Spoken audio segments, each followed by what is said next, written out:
Il y a des phrases qu'on a entendues quand on était gosse et qu'on n'a jamais vraiment oubliées. Allons-y, concentration.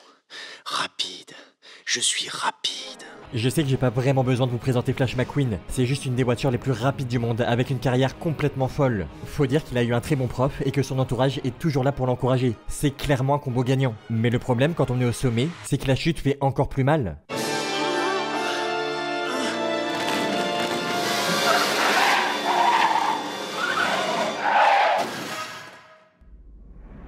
Après cet accident, il va avoir du mal à se relever. Et c'est pas un problème physique, mais mental. Parce qu'il y a un truc qu'il n'arrive pas à accepter. C'est qu'avant même que cette course ne commence, il avait perdu quelque chose. Quelque chose qu'il ne retrouvera plus jamais. Et pourtant qu'il avait dès sa première apparition dans Cars. À cette époque, il débutait tout juste sa carrière et il avait un seul rêve, remporter la Piston Cup. C'est la plus grande consécration pour n'importe quel coureur. Et tous ceux qui ont soulevé ce trophée sont entrés dans la légende. À ce moment-là, Flash, c'est le chouchou du public. Déjà parce qu'il adore faire le show en dehors des circuits, mais en plus parce qu'il assume et qu'il est ultra doué sur le terrain. C'est le petit nouveau et il fait déjà partie des meilleurs. Il est au coude à coude avec deux personnes. Déjà X, celui qui est réputé pour être l'éternel second. Juste derrière celui qu'on appelle le King, Strip Withers. C'est le genre de mec qui a déjà tout gagné et qui n'a plus rien à prouver. Tout ce qu'il veut c'est finir sa dernière Piston Cup en beauté avant de laisser la nouvelle génération prendre sa place. Et justement, la course qu'on est en train de regarder, c'est celle qui va désigner lequel de ces trois-là va remporter le trophée. Parce que pour le moment, ils sont à égalité de points. Les tours passent et la tension est palpable. Flash, il se met un peu la pression. Il veut vraiment rentrer par la grande porte et remporter la Piston Cup dès sa première participation. C'est pour ça que quand il arrive au stand, il n'a pas une seconde à perdre. Il décide de n'écouter personne et de repartir sans changer ses pneus. Puis après tout, c'est peut-être une bonne idée. Je veux dire, les tours continuent de s'enchaîner et McQueen est premier avec beaucoup d'avance sur les autres. D'ailleurs, c'est le dernier tour et il est largement en tête. Qu'est-ce qui pourrait mal se passer? Préparez le drapeau à Daniel, j'arrive. Oh non, il a éclaté un pneu. Autant vous dire que la situation énerve énormément son directeur technique parce qu'il l'avait prévenu que c'était pas une bonne idée de garder les mêmes pneus. Mais malgré ça, Flash ne lâche rien et la ligne d'arrivée est juste devant lui. Mais derrière, le King et X arrivent à toute vitesse. Et le grand gagnant, c'est... Ils sont dans la dernière ligne droite et c'est... Ok, là on va avoir besoin de la photo, c'est impossible de dire à l'œil qui a gagné.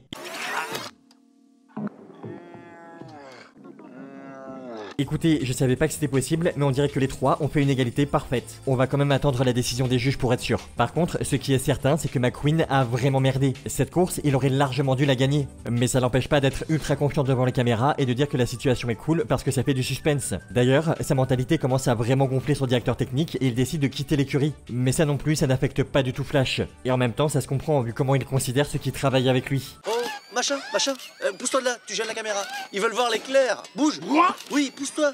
Y en a marre! Je sais que je vais peut-être briser l'enfance de certains, mais Flash, au début, il est vraiment horrible. Il ne vit que pour les caméras. Tout ce qu'il veut, c'est être une star et, je sais pas, tourner dans des films. Une voiture espionne, franchement, n'importe quoi. En même temps, c'est vrai qu'être célèbre, ça a du bon. Attendez, c'est moi ou... Bref, Flash, il est vraiment bon. D'ailleurs, même le King reconnaît que c'est un excellent coureur. Il y a plus de génie dans un seul de tes écrous que dans ceux de tous les autres concurrents réunis. Ah ouais?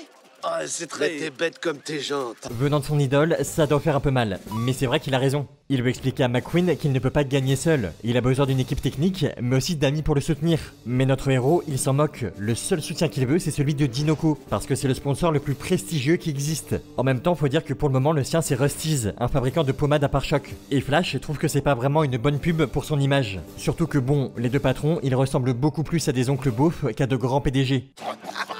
On lui voyait le châssis à travers le capot. Attendez. La neige, le sel et le sable. Range mes bas de caisse et me rouille les... Ok, je suis pas fou, ce dessin animé prend beaucoup de liberté. Bon, c'est pas tout ça, mais en attendant, les résultats de la course sont tombés. Et comme on pouvait s'y attendre, Flash n'a pas gagné. Il y a une égalité parfaite entre ces trois-là. Et comment on règle ça? Avec une dernière et ultime course pour savoir qui va remporter cette Piston Cup. Elle aura lieu dans une semaine en Californie. Et Flash, il peut compter sur Mac pour le transporter jusque là-bas. Et maintenant, direction la Californie. La route est très longue et chacun s'occupe un peu comme il peut. Flash, il a même le temps de recevoir un appel de son agent qui lui annonce qu'il peut inviter 20 personnes pour la course en Californie. Alors notre héros, il commence à chercher des noms. Et l'appel se termine sans qu'il n'en ait donné aucun. Parce que c'est sûr que c'est un des meilleurs coureurs au monde. Mais il n'a jamais pris le temps de s'intéresser à quelqu'un d'autre qu'à lui. Il fait toujours passer sa petite personne avant tout le reste. La preuve, quand Mac lui dit qu'il veut faire une petite pause parce qu'il est fatigué, il ne pense qu'à une chose, lui, et il force le camion à continuer de rouler. Simplement parce qu'il veut être le premier premier à arriver en Californie pour pouvoir parler aux dirigeants de Dinoco avant tout le monde. Mais il promet à Mac de lui tenir compagnie pendant le reste du voyage. 2 seconds later. Ouais, moi non plus, ça me surprend pas vraiment. Et notre camion, il commence à vraiment être fatigué, ça devient carrément dangereux. Surtout qu'un groupe de voitures ultra pimpées débarque. Et ils roulent n'importe comment. Mais le pire, c'est pas que ce soit des dangers ambulants, c'est qu'ils font absolument tout ce qu'ils peuvent pour qu'il se passe un truc grave.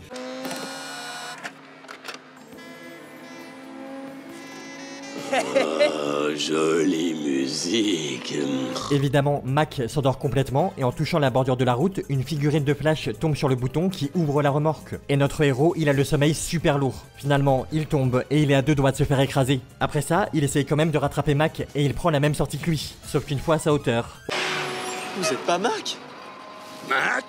C'est quoi ça, Mac? Ok, on fait un petit récap de la situation. Flash est seul quelque part sur la route 66, qui pour rappel est en plein milieu d'un désert. Tout ça de nuit alors qu'il n'a pas de phare, parce que c'est une voiture de course et que les voitures de course en ont pas besoin. Heureusement, il arrive quand même à voir un panneau qui indique une ville. Il met la gomme pour y aller et passe juste devant un policier qui le prend en chasse pour excès de vitesse. Mais Flash arrive quand même jusqu'à la charmante petite ville de Radiator Springs. C'est un endroit parfait pour aller en vacances, avec ses monuments incroyables, sa faune très diversifiée et ses activités palpitantes. Non mais sans blague, un coup sur 3 il dure plus longtemps.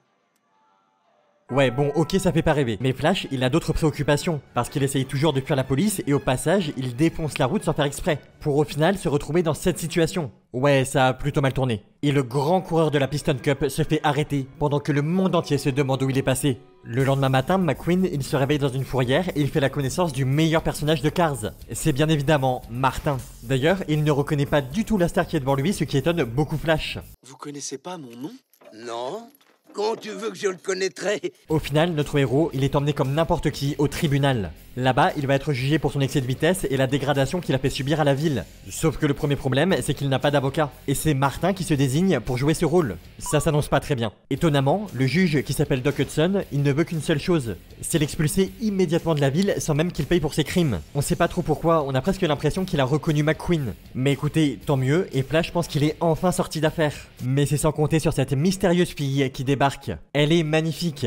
Enfin, je vais dire pour une voiture. Mais ce qui est sûr, c'est que Flash est pas indifférent à son charme. Sauf qu'on apprend qu'elle s'appelle Sally et que c'est l'avocate de la ville. Et elle compte bien faire payer McQueen pour avoir abîmé leur route. Radiator Springs, le plus beau joyau de ce magnifique collier qu'est la célèbre route 66. Elle explique que si personne ne peut venir à Radiator Springs, alors tous les commerces vont fermer. Donc tous les habitants se rangent de son côté, et le juge finit par condamner Flash à entièrement réparer la route. Ce qui pose problème parce qu'il est très pressé, la finale de la Piston Cup arrive à grands pas. Et vu comment c'est parti, ça risque d'être vraiment compliqué pour lui d'y aller. Surtout que la situation est un peu frustrante, parce que s'il doit réparer la route, c'est pour permettre aux commerçants d'accueillir des visiteurs. Mais dans les faits, il y en a presque pas. Et c'est plutôt normal. Imaginez, vous êtes perdu et vous arrivez dans la ville. Direct, il y a quelqu'un qui vous saute dessus pour vous dire à quel point cet endroit, il est génial. Bon, ça doit pas être agréable, mais vous avancez quand même et vous tombez sur Fillmore, le hippie du coin. Venez donc goûter mon essence naturelle raffinée à l'ancienne, 100% bio. Je veux pas savoir ce qu'il met dedans. Derrière, Sergent vous propose d'aller dans son camp militaire.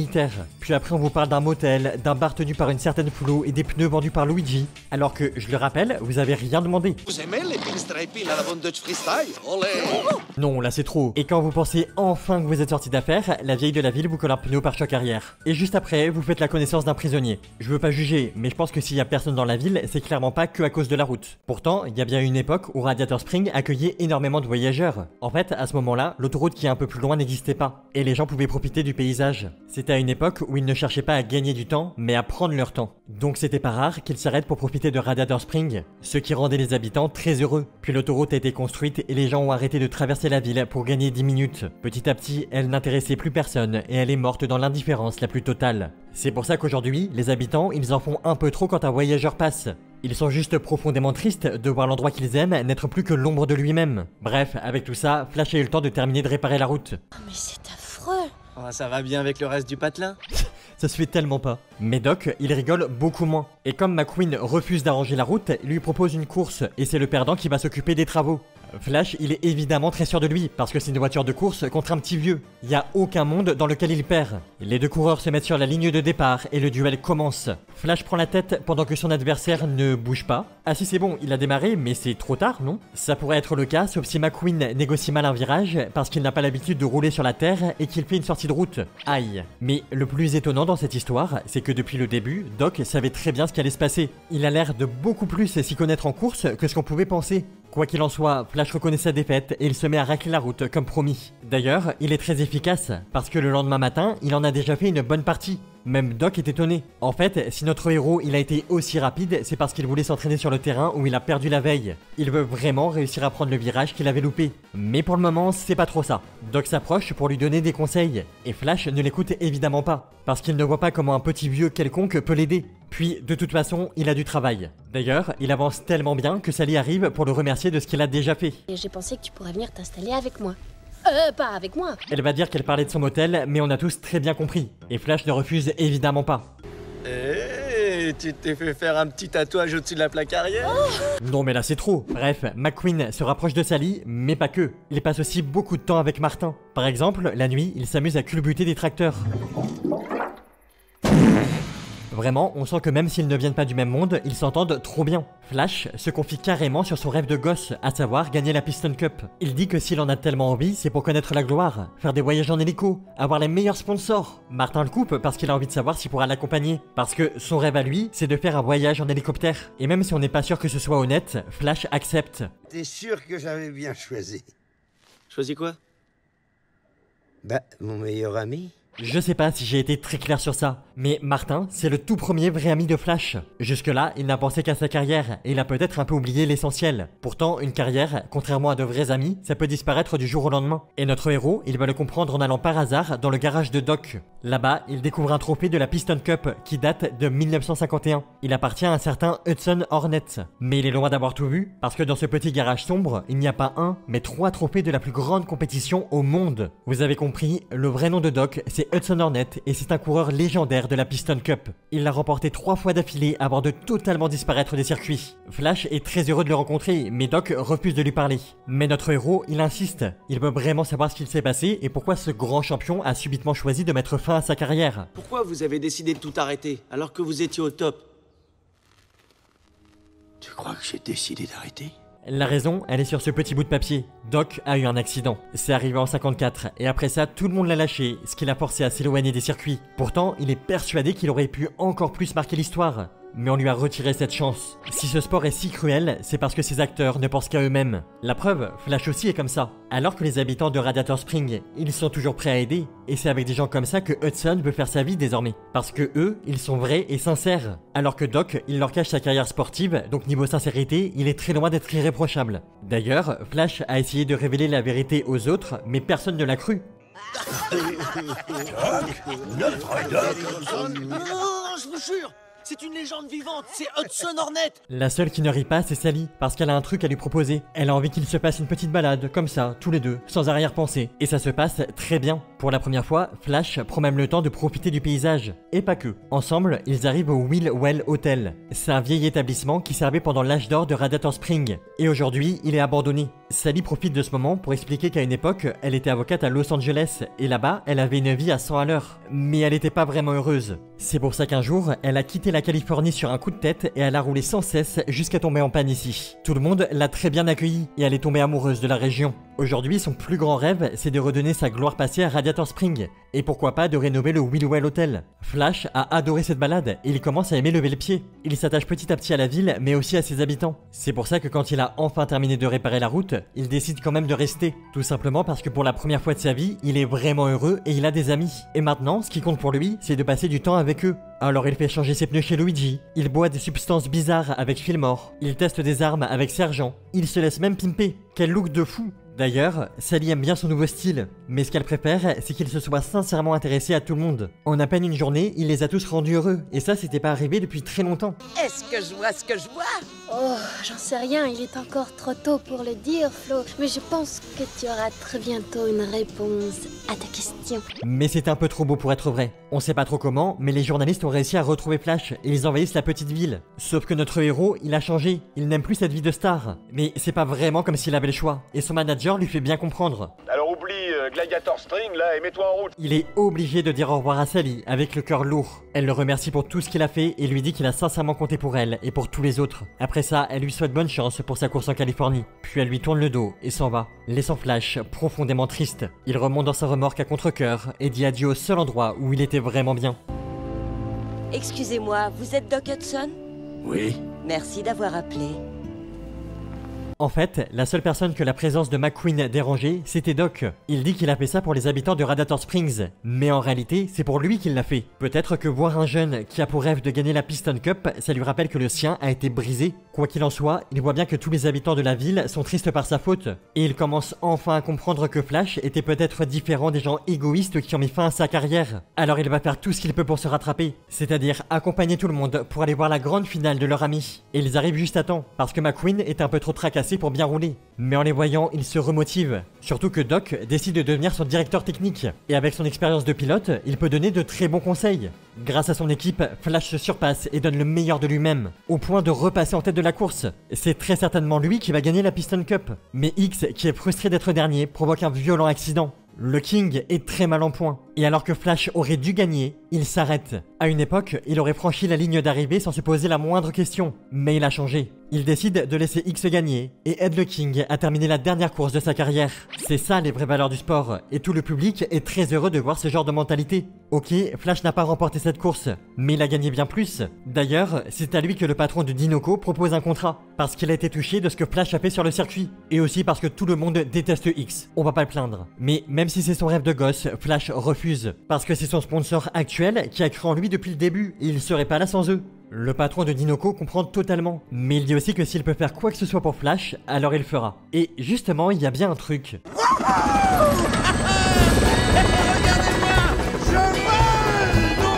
Martin est super heureux, mais c'est très loin d'être le seul. Après ça, la vie a suivi son cours. Sally a pu réaliser son rêve en rouvrant le Wheelwell Hotel, et son couple avec Flash se porte plutôt bien. D'ailleurs, Flash, il a finalement réussi à gagner une Piston Cup, qui s'appelle maintenant la Hudson Hornet Piston Cup. C'est un hommage à Doc qui est mort il y a peu de temps, et sa disparition affecte beaucoup McQueen, parce que même si au départ c'était pas simple entre eux, Doc était devenu son mentor et son héros. Après, je vous rassure, il y a quand même des trucs positifs. Par exemple, Martin, il va très bien. Il est juste un peu triste que Flash ne l'emmène jamais avec lui pour ses compétitions. Mais sinon, ça va. À propos de compétition, Martin apprend à la télé qu'il va y avoir une très grande course. Elle est organisée par Miles Axelrod, un milliardaire qui a fait sa fortune grâce à la vente de pétrole. À l'époque, Axelrod, il avait un seul rêve, c'était d'être la première personne à faire un tour du monde sans GPS. Schoner, il a créé une toute nouvelle compétition, le World Grand Prix. Elle est composée de 3 courses qui se déroulent dans 3 pays différents. Et la seule règle, c'est de rouler à la linole. Tous les plus grands coureurs sont invités à y participer. D'ailleurs, certaines voitures ont déjà accepté, comme par exemple Francesco Bernoulli. C'est un grand honneur, Signor Dorado, pour vous. Flash est évidemment aussi invité, mais il a refusé parce qu'il est en vacances. Sauf qu'en apprenant ça, toute son équipe le motive et au final, il finit par accepter. En plus, pour la première fois, il décide d'emmener Martin avec lui même s'il a quelques doutes. Et ensemble, ils se mettent en route pour le premier pays de la compétition, le Japon. Le lieu d'ouverture de la cérémonie est magnifique, et il y a plein de beau monde. D'ailleurs, Flash retrouve quelques amis, pendant que Martin, bon bah il fait du Martin. C'est pour ça que McQueen ne l'emmène pas d'habitude, parce qu'il a tendance à lui faire un peu honte. Mais bon, c'est rien de bien grave, puis de toute façon la cérémonie commence. Et c'est le moment pour moi de vous annoncer que dans le public, il y a une personne un peu spéciale. Il s'appelle Phil McMissile, et c'est un espion qui enquête sur les agissements d'une organisation très dangereuse. Mais pour le moment, son enquête, elle stagne un peu. Il sait juste qu'une caméra étrange a été fabriquée. Heureusement, pour l'aider dans son enquête, il va pouvoir compter sur un autre agent secret, Oli. La Volkswagen Karmann Guian n'a pas de radiateur. Parce que son moteur est refroidi par air. Parfait. Je suis l'agent Shiftwell, Oli Shiftwell, du bureau de Tokyo. Oli, c'est pas un agent de terrain, elle est plutôt là pour communiquer les informations. Comme par exemple que la dernière fois qu'on a vu les criminels, c'était sur un énorme gisement de pétrole, le plus grand du monde. D'ailleurs, elle continue en disant qu'un espion américain a réussi à prendre une photo du chef de l'organisation criminelle, et qu'il est venu au Japon pour leur transmettre. Mais il y a un tout petit problème, c'est que le mec que vous voyez à l'écran, c'est le professeur Zondap, et il fait partie des méchants. En plus, il connaît Finn, donc ça veut dire que Oli, qui n'est pas agent de terrain, va devoir retrouver seul l'espion américain. Bon, j'avoue que le scénario, il a pris un sacré virage. En très peu de temps, on est passé d'une course de voiture à des agents secrets qui affrontent une organisation criminelle mondiale. Donc on va essayer de calmer un peu le jeu, histoire de voir du côté de Martin comment ça se passe. Oh, c'est quoi ça? La glace à la pistache? Non, wasabi.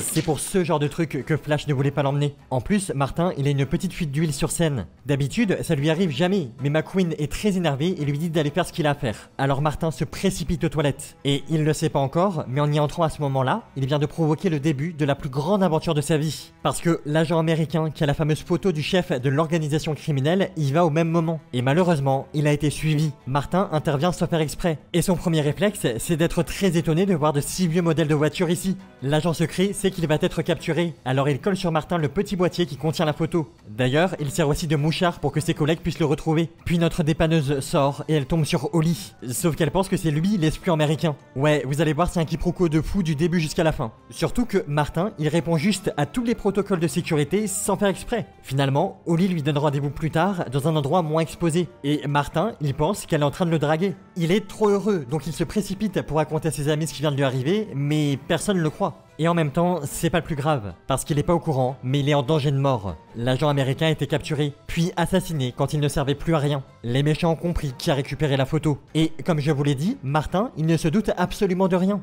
Pour le moment, il est avec l'équipe de Flash, parce que ça va être lui son directeur technique. D'ailleurs, la première course du World Grand Prix vient de commencer, et il prend son rôle très au sérieux, ce qui permet à Flash de prendre la tête de la course. C'est un très beau spectacle, mais ça va pas durer. Les criminels aussi sont là, et on sait pas trop comment ils font, mais ils arrivent à utiliser une caméra pour faire exploser le moteur d'une voiture. Puis, très vite, ils s'attaquent à une autre. Pourquoi ils font ça? C'est justement ça la grande question, et pour le moment, on n'a aucune réponse. Tout ce que je peux vous dire, c'est qu'ils viennent de localiser Martin, et que Holly lui donne des instructions à distance pour qu'il puisse s'échapper. Sauf que, pour rappel, Flash entend tout ce que dit son ami, et ça l'embrouille, au point où ça va carrément lui faire perdre la victoire. Martin est bien évidemment sauvé, mais McQueen veut des explications. Où t'étais passé? Pourquoi? Qu'est-ce qui se passe? Ça t'a dérangé? C'est à cause de toi que j'ai perdu la course. Flash ne comprend pas du tout et il est très en colère. Martin est sincèrement désolé de lui avoir fait perdre la course et il veut essayer de trouver une solution. S'il te plaît, surtout ne m'aide plus. Ne m'aide plus jamais.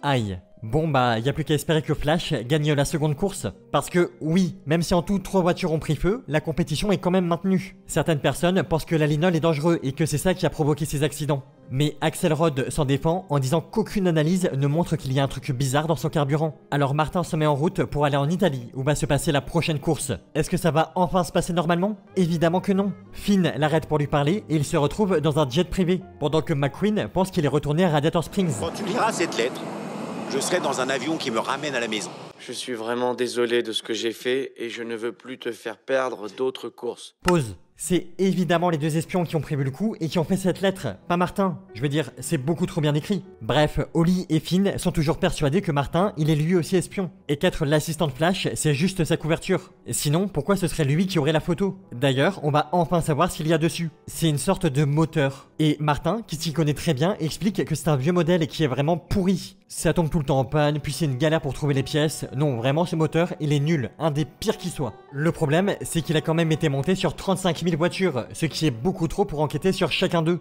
Mais Martin ajoute que le type de la photo est très certainement riche, parce que les pièces qu'il utilise pour changer les siennes sont d'origine, et elles sont ultra rares et surtout très chères. Ce qui veut dire qu'on peut essayer de retrouver le fournisseur et par la même occasion, le chef de l'organisation. Et ça tombe bien, parce que Finn, il connaît un mec à Paris qui peut les renseigner. Alors, bienvenue chez nous. Bon vieux chapeau, permettez? Après vous? Peut-être la prochaine fois? Sur place, Finn retrouve son informateur, et en effet, il reconnaît les pièces de la photo, parce que c'est lui qui les a vendues. Le seul problème, c'est qu'il sait pas à qui, parce que le client qui les a achetées passe toutes ses commandes par téléphone. Et il dit aussi que ce mec, c'est de très loin son meilleur client. Et ça n'étonne pas du tout Martin, parce qu'un sabot, ça tombe tout le temps en panne. En gros, un sabot, c'est une voiture avec un très mauvais moteur. Et c'est vrai que, quand on vérifie, toutes les voitures de l'organisation criminelle en sont aussi. Et grâce à ça, l'informateur de Finn se rappelle qu'il a entendu parler d'une réunion qui va avoir lieu en Italie, et qui rassemble justement énormément de sabots. Et étrangement, l'Italie, c'est là où va avoir lieu la seconde course. Bon bah, je crois qu'on sait où on doit aller. Il manque plus qu'un plan pour pouvoir s'infiltrer. Et ça tombe bien parce qu'il existe des costumes à reconnaissance vocale. L'idée c'est de passer inaperçu, donc je suis pas sûr que choisir Martin ce soit le meilleur plan. Je vous trouve un peu sous-équipé. Ok, là j'ai plus aucun doute, c'est une mauvaise idée. Mais c'est pas grave, l'infiltration commence quand même et pour le moment tout se passe bien. Martin arrive même à remorquer un sabot et grâce à ça, il va pouvoir être présent pour la réunion. D'ailleurs, il est très vite entouré des membres les plus importants de l'organisation criminelle. La seule personne qui manque, c'est le boss qui se fait encore réparer, mais il est quand même là en visioconférence. Tout le monde a toujours méprisé les voitures communes. Ils nous ont ridiculisés, mais maintenant c'est à notre tour de rire. Son plan est très simple. Il a trouvé qu'en envoyant des rayonnements électromagnétiques, la linole devient instable. Et ça permet de faire exploser les voitures qui disputent la course. Grâce à ça, il peut faire croire au monde entier que les biocarburants sont dangereux. Ce qui veut dire que les gens vont se ruer sur l'essence, et comme c'est les sabots les détenteurs de la plus grande réserve mondiale, ils vont devenir les plus riches et les plus puissants du monde. D'ailleurs, la deuxième course a commencé et leur plan marche très bien. Tellement bien que Flash gagne, parce que Francesco et lui sont les seuls à avoir pu passer la ligne d'arrivée. Mais encore plus grave, entre-temps, Finn et Ollie se sont fait capturer. Et pour ne rien arranger, Martin se fait lui aussi repérer. Il se défend très bien, même s'il fait évidemment pas exprès. Mais ça va pas suffire, et lui aussi, il est capturé. Son réveil ne se fait évidemment pas en douceur, surtout qu'il voit que Ollie et Finn sont pas dans une meilleure position. Et ça veut surtout dire que personne ne viendra les aider. Ce qui est un peu problématique parce que des engrenages vont les écraser. Pourquoi des engrenages? Parce qu'ils sont à Londres, la ville de la dernière course, et que l'endroit où ils sont enfermés, c'est Big Ben. C'est pas du tout un spot choisi au hasard. La hauteur de l'horloge permet aux sabots de pouvoir utiliser leur caméra sans être vus. Parce que oui, la course est maintenue. Axelrod a quand même laissé le choix aux coureurs de rouler à l'essence classique, parce que même lui, il commence à douter avec tous ces accidents. Mais Flash, il a quand même choisi de rouler avec la linole. Non, c'est pas une bonne idée, on est d'accord. Il fait ça juste parce que Fillmore lui a dit que c'était ok. Bref, la course commence, il est dans le viseur de la caméra, et...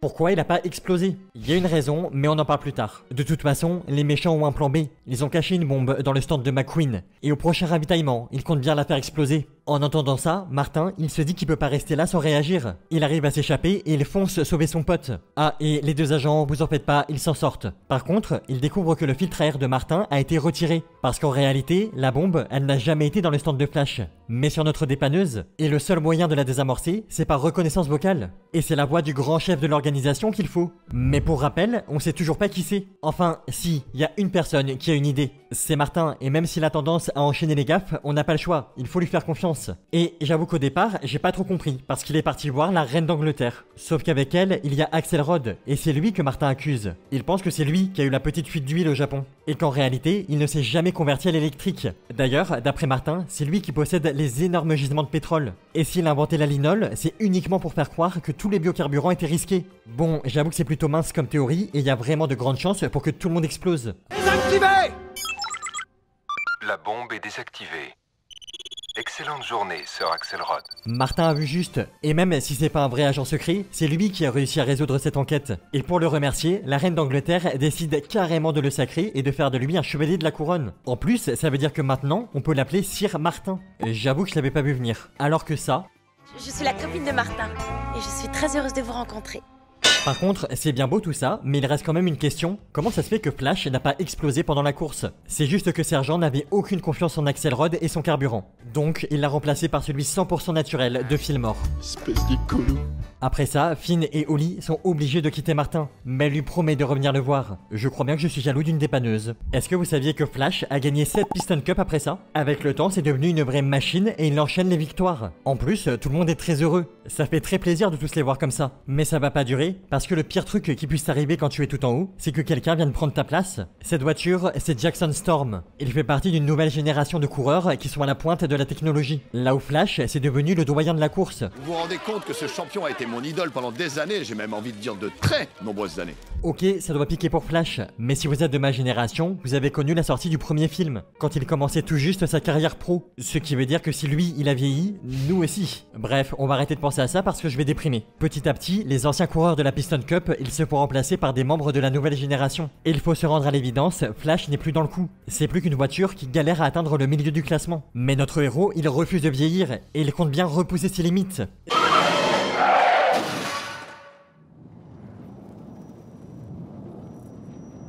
Si vous vous rappelez, en début de vidéo, je vous ai dit que Flash avait perdu quelque chose qu'il ne pourra plus jamais retrouver. Ce quelque chose, c'était sa jeunesse. Après ce crash, notre héros, il met plusieurs mois à se remettre. Et pour être honnête, il passe ses journées à regarder des vidéos de Doc, notamment celle de son accident. Il comprend enfin ce qu'il a dû ressentir quand ça lui est arrivé. Heureusement, Sally arrive pour lui remonter un peu le moral. Elle lui dit que contrairement à Doc, sa carrière n'est pas terminée. Il faut juste qu'il se décide à sortir de ce garage pour reprendre du service. Et il en fallait pas plus pour réveiller l'esprit de compétiteur de Flash. Il est prêt à s'entraîner? Oui, Martin. Je suis prêt. En plus, ses sponsors lui annoncent qu'ils ont préparé un tout nouveau programme d'entraînement dans un centre de haute technologie. C'est dans ces centres que s'entraînent les coureurs de la nouvelle génération. Bon bah, un petit nettoyage et on se met en route. Faut avouer que les sponsors de Flash ont fait les choses en grand. Mais s'ils ont pu faire ça, c'est seulement en vendant leur marque. Rust-eze ne leur appartient plus. Ils ont fait ça parce qu'ils voulaient partir en retraite et offrir un dernier cadeau à McQueen. Désormais, son nouveau sponsor, c'est Monsieur Sterling, un fan de course qui est devenu riche en vendant des bavettes. Comme quoi, croyez en beaux rêves. Et après avoir dit au revoir à ses anciens sponsors, c'est l'heure d'un petit relookage. Ce truc qui brille, c'est une coque électronique. Ça permet d'enregistrer les performances du coureur. Et juste après ça, c'est enfin l'heure de l'entraînement. En plus, il y a carrément le meilleur simulateur du marché. D'ailleurs, la personne dessus est extrêmement douée. Elle s'appelle Cruz Ramirez et ça va être la coach de Flash. Et est-ce que vous savez comment on entraîne un grand champion? D'abord les roues. J'avance, je stationne, j'avance, je stationne et je stationne. Attendez, elle lui fait vraiment faire de la Zumba? Ok, ça va, il y a aussi un tapis de course. Comment ça, il est limité à 5 km/h? Mais elle pense qu'il a quel âge? Cette machine est bloquée à 5 km/h. Oui, nous augmenterons la vitesse quand vous aurez fait votre sieste. Non mais c'est trop, est-ce qu'il a le droit de faire au moins un truc cool? Ok, le simulateur, ça va. En fait, la sieste, c'était peut-être pas une si mauvaise idée. Après ce petit inconvénient, Flash, il a rendez-vous avec Sterling. Il lui explique gentiment qu'il aimerait qu'il arrête de courir pour qu'il se consacre sur la suite. C'est-à-dire créer une marque à son image. McQueen, il refuse parce qu'il pense que ça, c'est un truc qu'on fait en fin de carrière. Votre carrière arrive à son terme. Flash est pas d'accord. Il dit qu'il veut juste une dernière course et que s'il ne gagne pas, il fera tout ce qu'il veut. Mais par contre, s'il gagne, il choisira comment il veut gérer la suite. Sterling accepte et l'entraînement peut reprendre. Mais cette fois-ci, ce sera en extérieur, histoire de plus rien casser. Sauf que la plage, ça va 5 minutes, mais c'est pas un vrai circuit. Et ça lui manque à Flash. Et justement, il a entendu parler d'une petite compétition pas très loin d'ici. Alors il décide d'y aller avec Cruz. Une fois sur place, on se rend compte que c'est pas vraiment l'ambiance des Grands Prix. Mais bon, au moins, ça fait l'affaire. Alors, petite précision, c'est possible que McQueen se soit trompé et qu'il soit en fait dans un derby de démolition. Si vous savez pas ce que c'est assez simple, tout est dans le nom. Il faut juste démolir ses adversaires. Cruz et Flash arrivent à tout éviter un peu par chance. Et à la fin, il ne reste plus que ce bus scolaire qui fonce sur Flash. Mais encore une fois, il évite de justesse. Par contre, il s'est bloqué dans une mare de boue. Et comme il ne reste plus que Cruz, c'est elle la grande gagnante. Elle est super fière de son trophée, mais Flash, lui, il est très énervé. Parce qu'il a l'impression de ne pas faire de progrès et que sa coach ne l'aide pas du tout. Et de toute façon, il pense qu'elle ne peut pas comprendre parce que c'est pas une voiture de course. Cette dernière phrase, elle énerve énormément Cruz. Parce que elle aussi, elle aurait voulu être pilote. C'était son rêve de gosse. Elle voulait être comme Flash et elle était même plutôt douée. Mais elle manquait cruellement de confiance en elle et elle a déclaré forfait le jour de sa première course. Après ça, elle s'en va en laissant Flash seul. McQueen, il sait plus trop quoi penser. Et dans ce genre de moment, il appelle son meilleur pote. Il y a que lui qui sait lui remonter le moral. Bon, par contre, il dit clairement qu'il n'a pas de solution. C'est pas Doc. Martin, il pense qu'il y a personne de plus intelligent que Doc. À part peut-être son prof. Attendez, Doc avait un prof? Ça vaut peut-être le coup de creuser? Flash se met en route et il récupère Cruz au passage. Ensemble, ils arrivent à Thomasville, la ville natale de Doc Hudson. Il y a carrément le circuit où il s'entraînait à l'époque. Et en faisant quelques tours, il tombe sur ce mec. Je commençais à désespérer de te rencontrer un jour. Je vous présente Smokey, le prof de Doc. Et il va révéler quelques trucs assez importants à Flash. Déjà, notre héros, il pensait que Doc était profondément triste depuis l'accident qu'il a éloigné des circuits. Et c'était vraiment le cas. Mais Smokey lui dit qu'il ne connaît pas toute l'histoire. Oui, après son crash, il a eu du mal à s'en remettre. Et c'est pour ça qu'il est parti dans la petite ville de Radiator Springs. Il voulait être seul et loin de tout ce qui pouvait lui rappeler son passé. D'ailleurs, il a donné aucune nouvelle à Smokey pendant plus de 50 ans. Et puis un jour, des lettres ont commencé à arriver. À chaque fois, Doc parlait de Flash et d'à quel point il était heureux de l'entraîner. Le meilleur moment de sa vie, c'était pas quand il était pilote, mais quand il était avec McQueen. Et ça veut dire que Doc, il est parti heureux. Cette révélation, elle a réveillé un truc en Flash et il est immédiatement reparti s'entraîner. D'ailleurs, Smokey lui a prévu un tout nouveau programme avec Cruz. Et le moins qu'on puisse dire, c'est que ce programme, il est très chargé. Mais même de nuit, Flash ne lâche rien. Il se libère totalement des doutes qu'il avait. Il est enfin prêt pour participer à sa prochaine grande course. Rapide. Je suis Tout le monde est là pour le soutenir. Même Smokey est de la partie et va être son directeur technique. Alors Flash se met sur la ligne de départ et s'élance pour ce qui est peut-être la dernière course de sa carrière. Et il semblerait que ses efforts portent leurs fruits parce qu'il arrive à remonter un petit peu. Mais pendant qu'il roule, il prend conscience d'une chose. C'est que depuis le début, Cruz, elle est vraiment forte et passionnée. Et au moment de faire son ravitaillement, il demande à son équipe Cruz. Flash a commencé cette course, mais il veut que ce soit elle qui la termine. Et même si Sterling s'y oppose, il n'a pas son mot à dire. Notre héros, il compte bien passer le flambeau. C'est surtout ma dernière chance de donner sa première chance à une rookie. Alors elle s'élance. Et même si au début elle n'a pas confiance en elle, grâce au conseil de Flash, elle se ressaisit. Et elle donne le meilleur d'elle-même.